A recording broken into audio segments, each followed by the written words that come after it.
ñun Papa amul luñ ko mën a yokk ci làmb au contraire moom moo ñu yokku que mu ci jiitu ëpp ñu ci xam-xam fuuf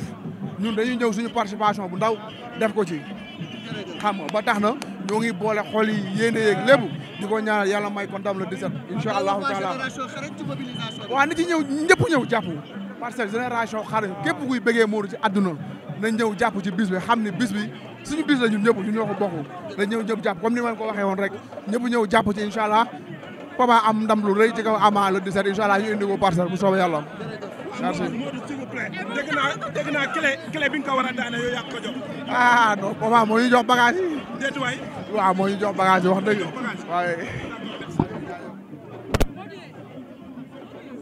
Modou waa Senewood TV ñoo ñëw fi nga xam mooy nga fekk open de presse Papa Sow ñu bëgg xam lu waral loolu. waaw suñu ñëw fii moom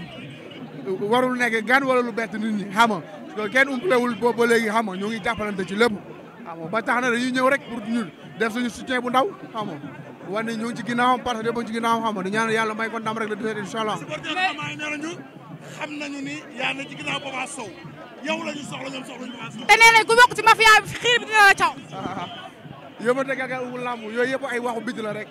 mais bu arbitre yee barrière yi Ama ak Papa la te incha allah am nañ yaakaar bu baax ci luñ liggéey di ñaan rek yàlla mottali yàlla bu mu ci génn bay ñëw sama kaw kon